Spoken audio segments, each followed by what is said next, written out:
So the idea today was for us to talk about the idea of a one-person business. It's something I've always been wondering, how much can a single individual do? Like, we're all aware that it's possible in the past. It has been possible for people who didn't have the kind of technology that we have, people who didn't have the internet, they didn't have computers, they didn't have laptops, they didn't have Google or even AI. And they were able to run entire empires. The Mongols were able to somehow, administrate their whole empire. The Romans were able to administrate their whole empire using pen and paper. And if they could do it then with pen and paper, um, how much can a single individual do? And it's something I've been wondering more and more, and more and more people are wondering the same thing on the internet. So, is it possible for you to start your own single business? And how difficult or easy is it?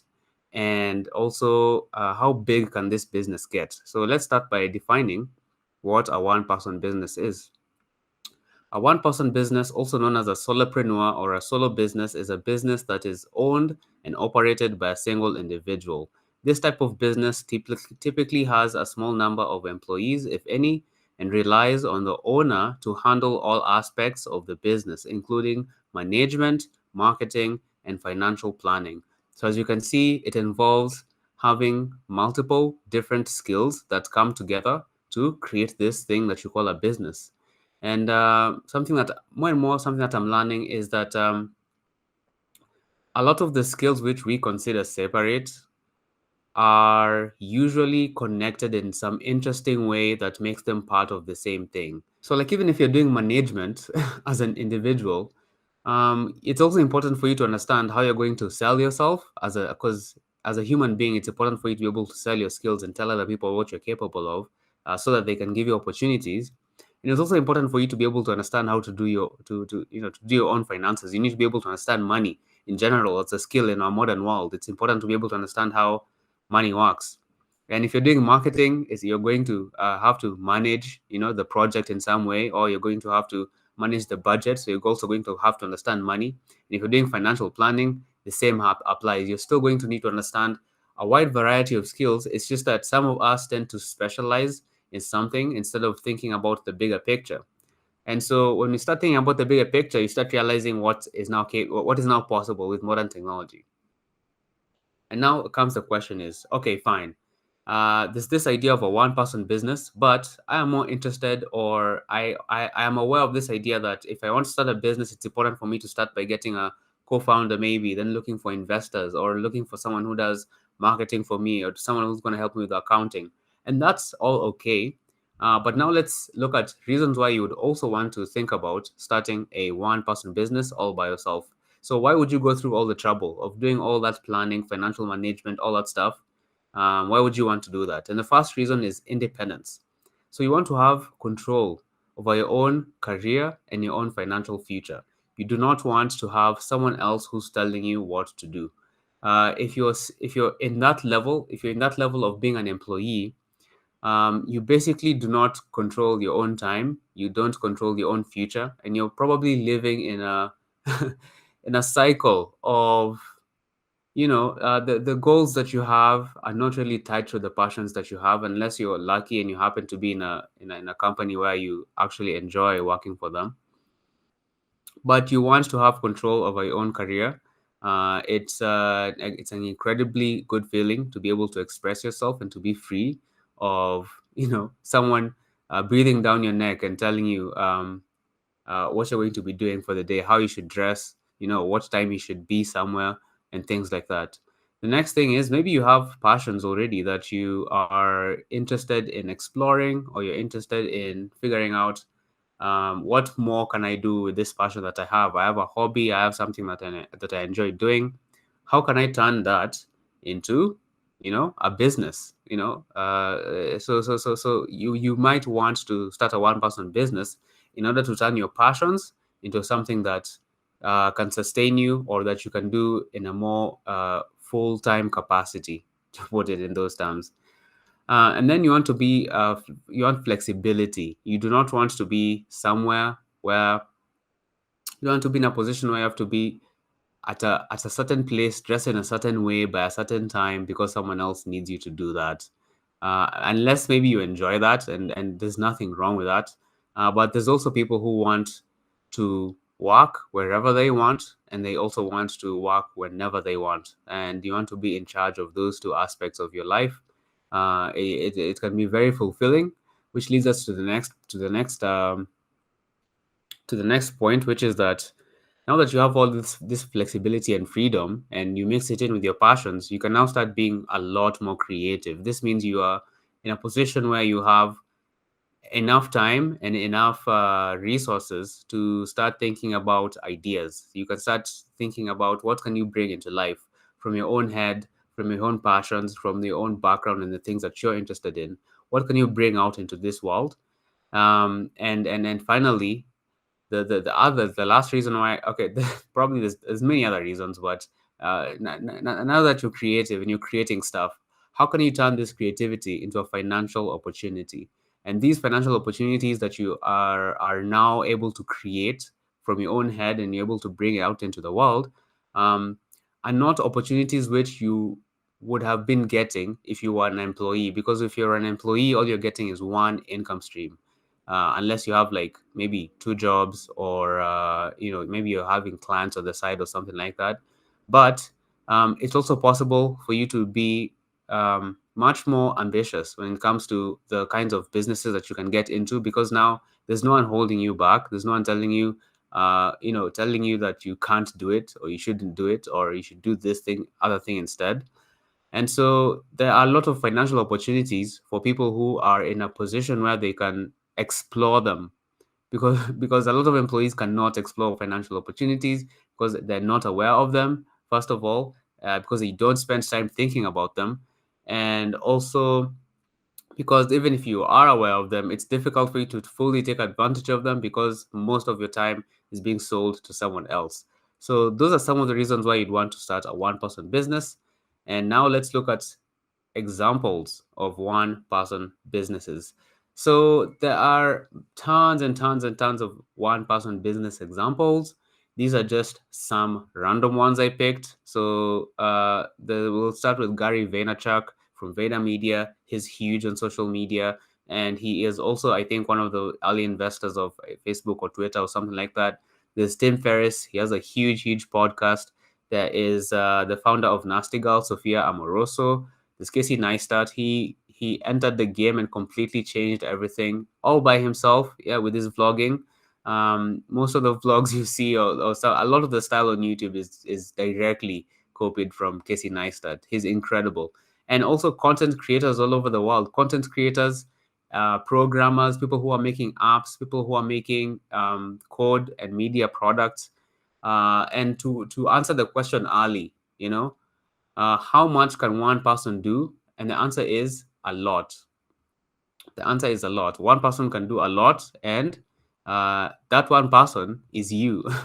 So there are other people who are already doing this one person business thing. It's not a mythical idea. It's not something crazy. There are people who are doing it. There are people who are having success, and you should also consider it for yourself. These people are all managing their own business, and they enjoy doing it, and they're successful at it. Another example which always just pops in my head, which I like, is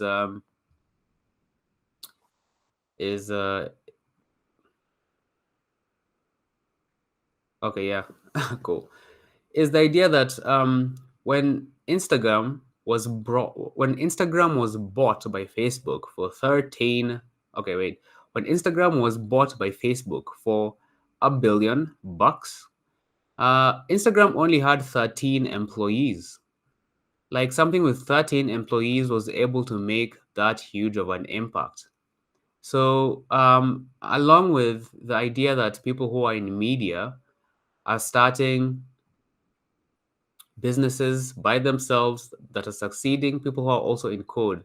Like, if you think of even Mark Zuckerberg, a lot of the products we use today ultimately was started by one person. It's just that that one person eventually grew a team. And in this case, I'm specifically talking about businesses where you intentionally hold off the idea of growing your team as much as you can, just to see how much it's possible for you to do by yourself, as an experiment. At least that's the stage I'm in. I don't know whether I'll ever leave that stage. I probably will eventually. But yeah, I think it's a very interesting idea and it's already possible. So, let's get to the heart of the discussion here. So, how do I start my one person business? Let's say now that this idea has captured your imagination, or it's something you are already aware of. It's possible that I'm just talking about something that's like really obvious. so, and in this case, it's an interesting question because it involves different things than what you would have required if you were starting a business with several other people at the same time. Um, okay, cool. So, first of all, you need to believe that it's possible for you to start your own one person business. You need to know that it's possible and you need to believe that it's possible. That's partly why I'm doing something like this, like a podcast where we can share this idea and be like, okay, fine, it's possible now. Okay, fine, let me think. What other what businesses can I start? And here's the crux of the question: how big can a one person business get? Okay, is it possible to start a business that is the equivalent of Amazon all by yourself? Like, is there a rule of physics that says that you can't start a business that huge all by yourself? So it's up to you really to figure out how big you want this business to be and how ambitious you now need to add ambition into that, because that ambition is what is going to be driving you. It's what is going to be motivating you to achieve these goals that you have. After that, we need to look at our most important resource, and that's your time. Your time is extremely important, and sometimes you think that you're in control of your time, but you're really not in control of your time because you are not paying as much attention to your time as you think. Because time can slip away. It's something that can happen subconsciously, and you're not fully aware of what is going on. If you're not extremely scientific about where your time is going and very observant about where all your time is going and how all your actions are organized and how they're supposed to be performed, and things like prioritizing them and being like, this is more important than this and this is why this is there. You need to really think about your time and manage your time very carefully, because it can even be like a fun game that you play, but a lot of our time is wasted. And even for me, as I'm speaking, I probably am wasting time in some situations which I could also improve. So it's something that we constantly need to be thinking about: where is your time going and how can you improve the allocation of your time? After that, you need to take consistent action. So it's not just about planning. We've planned out our time and we understand how things work. So now you need to take consistent action, and you need to be able to do the things which you say you're going to do. So you're not bullshitting yourself. You're saying that if you're actually ambitious and this is something you're passionate about and you want that kind of independence as an end goal, then you need to be able to be someone who takes consistent action. This doesn't mean that you never fail. This doesn't mean that you take heroic actions every single day and and that you're killing yourself doing 30,000 push-ups. Um, it just means you take the action consistently. Consistency is more important than intensity, and it's always much more preferable that you focus more on consistency in the beginning than on being uh, you know uh, uh, intense. Like, you don't want to take such intense actions in the beginning. You want to build it up, so using something called the compound effect. So you just start small and take consistent action. Don't pressure yourself. The only pressure you have is that you make sure you do this action every day, for however long you wanted to do it. So you can play around with parameters like time, effort. You can change things that help you take action more consistently.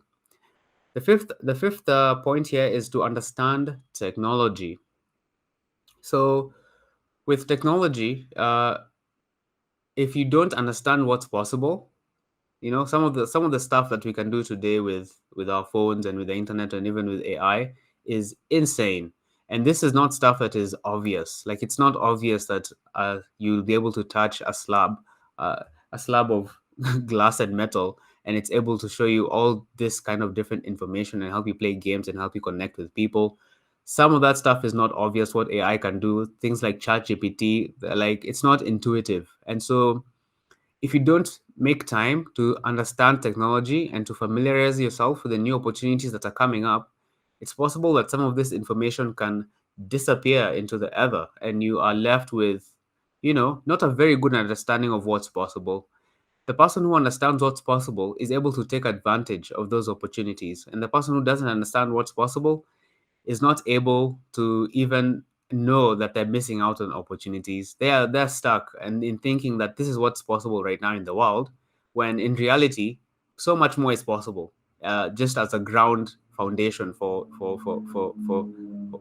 the next point, which is to productize yourself. Now that we understand what's possible, it's important for us to now think about how can we make business a natural part or an organic part of our, the fabric of our personality. We like to think of ourselves as separate from our businesses. And in the case of what you're selling your time, okay, if you're an employee or if you're in one of those situations where you don't fully control your own time, even some startup founders who are, stuck appeasing investors are kind of in a struggle. Sometimes even though you own your own business, you don't really own your own business.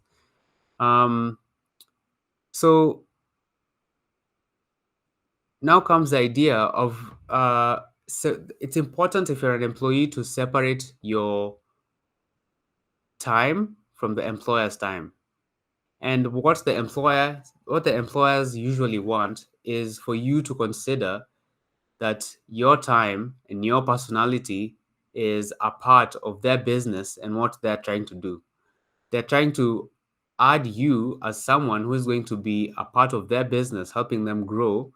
And it would be more beneficial for the employer if you constantly thought about yourself and your time as a part of their business. But it's important for you to think of your time as separate from the time that you provide your employer.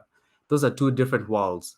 The time that you're giving to your employer is time that you're giving to your employer. The time that you have afterwards is all your time. And the idea here is to maximize the amount of time that goes to you and your own projects. That being said, now that you understand the difference between the time that you're giving to others and the time that belongs to you, and you understand that the goal here is to maximize the amount of time that belongs to you, it's now important to think to yourself, how can you use that time that belongs to you to generate as much value as possible for other people, for yourself, in ways that are interesting, and that becomes the idea of productizing yourself. So how can you turn this system of productivity, of consistent action, of understanding technology into a process that results in a lot of value? So you then become someone who is a value creator, where you are trying to learn and trying to figure out how the universe works, how the world works, how people work, how technology works. And then you turn that process into a system that produces outputs such as different products. It can produce media as well. It can produce news. It can produce podcasts. It can produce YouTube videos. And you start using the journey that you're on to leave breadcrumbs along the way in case someone else wants to follow in your footsteps.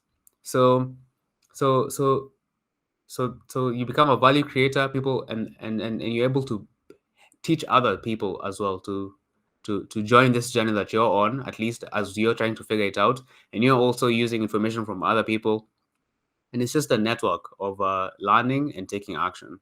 So so those are the steps in general of how to start a one person business. Okay, so let's double tap on some of these points about starting a one person business, just to go in a bit more detail about these steps. and see what we can learn about them. So let's start with the process of setting goals, because this is the beginning. This is where you think to yourself that this is what I want to achieve, this is what is important to me, and this is how I think I can achieve the goal that I have. So you consider your values and your priorities. You consider the things that you enjoy doing. You consider the things you have a natural inclination to. You consider the things that make you feel good when you're doing them, and you feel they can extract value from them, or be able to provide value to others. After that, you try and make your goals challenging but achievable. So again, consistency is more important than intensity. So you do not want to have something that is over ambitious. It's important to achieve even a small thing, even if in the beginning it's important to achieve small things consistently over time, always, because this process is sustainable, it's scalable, and it also gives you compound interest over time, if you take small steps. So you break down your goals into smaller steps. You say, this is what I want to achieve ultimately. How can I break this goal down into smaller steps? And you try and perform these steps consistently over time. And also, as your compound interest keeps building up, as you are improving and you are gaining more leverage in time, and you're understanding how the world works even better, it's important to keep revising and reviewing your goals regularly, because sometimes the things you thought were not possible are now possible, or your eyes have been opened, or you have reached another level, and you understand that your goals can adapt because you now have a better understanding, you have more information. And I don't think this process ever ends, because the march of technology will just keep moving forward. And so it's important to review and revise your goals over time, probably every day, probably every week, probably every month. Like, just set a time which is good for you, and make sure that you keep improving your goals and keep trying to push yourself even farther. The next step is time management. Now, I spoke about time management a bit earlier. I mentioned how important it is to manage your time and be very scientific about where it's going, and that this is something that like, if you understand where your time goes, you pretty much understand yourself. You pretty much understand who you are, because you understand whether or not you're working, you understand whether or not you're being productive, you understand whether or not you're achieving your own goals. Deep down, you know whether or not you're good at time management. So it's important to set clear priorities. You need to understand what is important to you, and what is not important to you. And it's important to write some of these things down, because when you write something down, it moves from your head into the real world. Like, it's an idea that you had in your head, and as soon as you start writing it down or drawing it or something like that, you've now moved it into something that is concrete. And that's a powerful thing to do. So try and move a lot of the ideas in your head into your phone, try to organize them as notes or something like that. And make sure you now have a schedule. So something that you can follow consistently day to day. I recommend having something where it's like consistent every single day, including the weekends. We all have this idea that it's important to take breaks during the weekends, but that is an idea that is made up by the like it's an idea that is it's not a real idea. It's a social construct. The idea of Saturday and Sunday is not a it's there's no rules of physics that say that you should take breaks on Saturday and Sunday. I mean, it's a very convenient thing that society has set up for us, but it's if you're in the employee mindset, you usually look forward to the weekends, because that's when your employer is giving you a break, is telling you, oh, now you can go and spend the money that we have paid you on the economy. So it's usually not, the weekends are not usually not about you enjoying your time, or something like that. And a lot of people don't take advantage of that extra time. So when I say create a schedule, make something which you can follow every single day. And the reason why you want something which you can follow every single day is because you don't want to think about it. You basically want to be a robot, and you don't want to be making decisions. You want this to be as easy as possible for you to do. And you just know, okay, fine, the time has come. I need to do the thing. That's all. That's all that you need to know. You don't want to have to make decisions during that time. When you have to do the thing, you just know you have to do the thing. And it's every day, including the weekends. So After you have your schedule, try to use time management tools, things like screen time. Try to see where your the app the time on your phone is going. Try to see try to write down the things that you do every day. Try to have a to-do list of some kind. Try to use habit trackers. Try to use the Pomodoro system of time management. That's a huge one. You should definitely try it out, the Pomodoro system. And um and uh, after that, avoid distractions such as social media and all these other apps and all these other things. So I know you've probably heard about avoiding distractions and avoiding social media, and social media is a distraction. It's just that if you're not using screen time and you don't have detailed analytics, even for YouTube, one surprising thing about YouTube is if you're a content creator and you go into your analytics, it's possible for you to see extremely detailed analytics and numbers about every single thing of the perform every single aspect of the performance of your YouTube video. YouTube provides you with a lot of information when it comes to who was watching your video, when they watched, how long they watched, and things like that. But on the side of the person who's watching the video, like if I go and try to find analytics for my own like my own personal YouTube watching, like if I wanted to know when do I watch the most videos, like if I wanted to see analytics from my YouTube, they provide very little information when it comes to that. And that's because they understand how much time is being spent on YouTube and social media. And so if you don't really have these analytics, sometimes you can feel that you're in control, but you're really not. So it's important to just completely cut off all social media usage. And I don't mean like become a hermit or something. I just mean look at them as tools. By cut them off, I don't mean don't use them, but I mean understand that they will absorb your time and use them creatively. Use them to produce value. Don't be a consumer, be someone who just uses them to push out their message or to interact with people or to create value or to do things which are deliberate. That being said, turn off your notifications, turn off all the notifications, silence your calls, use all the do not disturb modes and things like that. Just be very aware of where your time is going.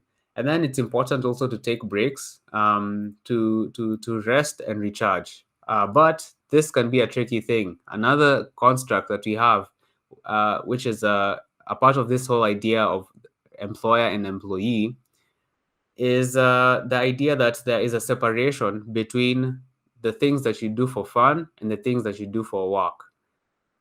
In reality, if, for example, we usually when you say when I probably mention break, a lot of people think that when you're on break now, it's time to do something like consuming media. Like it's time for you to go and watch YouTube. It's time for you to go watch Netflix. It's time for you to play some video games.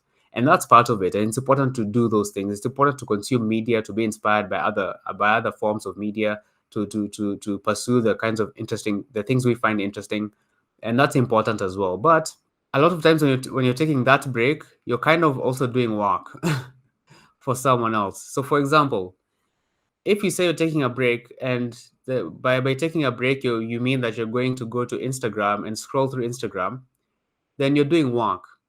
And how you're doing work is you're working for someone called Mark Zuckerberg, and you're doing the work of training his algorithm, you're doing the work of interacting with his community members, and you're doing the work of you know seeing the advertisements and tapping on them and doing all of that stuff. So think about that and try to figure out, since if you're taking a break, a lot of the times you're working for someone else, how can you turn that idea of being productive while you are resting in order to create value as a byproduct of that rest? So when I say take breaks, it's important to think of your breaks also as things which are fun, but also things which can produce value. So that you move from one thing and your break also, so you move from one valuable thing, and the break that you take is to go into another valuable thing. It's not to go and work for someone else like Mark Zuckerberg or YouTube or TikTok, because you're doing work for those guys, and that's and they want you to come back and spend as much time as possible on their products. So yeah, so it's important to take breaks, but also understand that what a break is and what a break can be. So then there's also the idea of Productizing yourself. This is from Naval. It's famous. So modify yourself in the system that you have of, interacting with life into a business. So make sure that a lot of the things you do somehow end up creating value. It's a very interesting game to play. And if you're looking towards the long term, you should ask yourself, is this authentic to me? Is it myself that I'm projecting? And then, am I productizing it? Am I scaling it? Am I scaling with labor or capital or code or media? And in this case, if you want to start a one person business, and I don't want to say easy, okay? Like different things that, like, there's no easy or hard. I don't want to put it in those terms.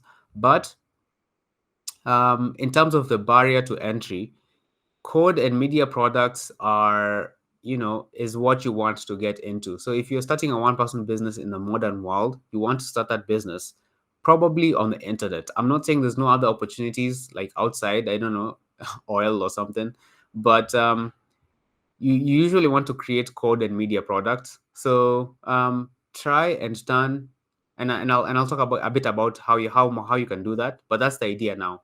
So after you manage your time and you now find a way to turn the work that you're doing into a product or a business which you can scale, usually using code and media, you now start thinking of yourself as a value creator. So your job is to become an expert by gaining a holistic view of your interests and then distribute the value you create with social media.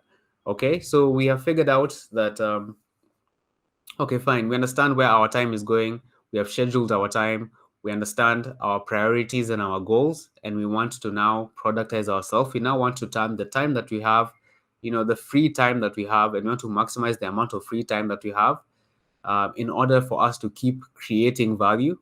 And how this process usually works is you start by learning about something, because we were focusing first on the idea of understanding what is possible now with technology, what is possible in our modern world. So we start learning about things like that. And a podcast like this is an example where I'm trying to highlight the things that I am learning about in order to share with you. So in this case, being a value creator, for example, and then I understand how that idea can help me. So I can't help others with this information if I don't understand how it helps me. And for me to understand how it helps me, it's important to take action to actually test some of these ideas out in the market to see whether some of these ideas can actually work.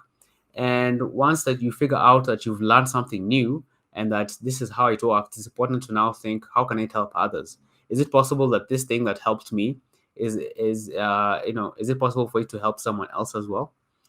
And then you also now think of, now that I understand it can help other people, how can I reach those people? Can I reach them through Twitter? Can I reach them through Instagram? Can I reach them by creating art? Can I reach them by creating communities? Can I reach them by, making music or something like that? So you just start thinking, how can I learn things? How can I figure out things out in the real world, things that are possible? And how can I share them with the people who might benefit from that information? Because I am constantly benefiting from other people who are, you know, sharing the information that they find as well. It feels very good to be able to contribute back the same way I have been helped by so many other people on the internet. If you think about open source software, if you think about all the free information that's available online, if you think about, search engines and things like that, and all of us just creating and helping each other, it feels very good to be able to distribute back or put back something into society. So that being said, now something that mentioned a bit, but I didn't like double tap into, is the idea of technology. So the when you're starting a one-person business, okay, and you combine yourself with technology, okay, it's possible for you to start your business on pen and paper. That's cool.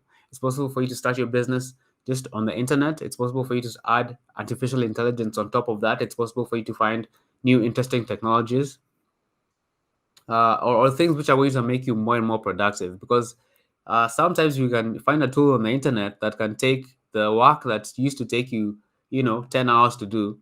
It can help you do that work in a few minutes or something like that. But if you can find a way to use technology to make yourself more efficient, it means that you now have even more time. So you start by researching when it comes to technology, find opportunities, figure out what's possible, what's the latest technology, how does it work, how are things connected, how does this technology, how can it affect the future, what are some potential use cases and things like that. And then you also try to figure out how you can use some of this technology to automate your processes. So because you are managing your time and you understand how your time is working, then you can also look at your schedule and figure out what are some things here which I can make easier, because your time becomes something like you know like something more tangible that you can look at and improve. So you try and automate some of the processes which you feel are cumbersome, or you feel like these could be improved, and you start improving the system itself of you improving your time. And after you have researched and figured out what you can automate, you also start thinking about product development. So you start thinking about how can I use the time that I have to keep creating more and more code and media products. How can I be creating more products during that time? And then finally, how can I be delivering that value, and capturing the value that I create? So you want to be able to also distribute this value using technology.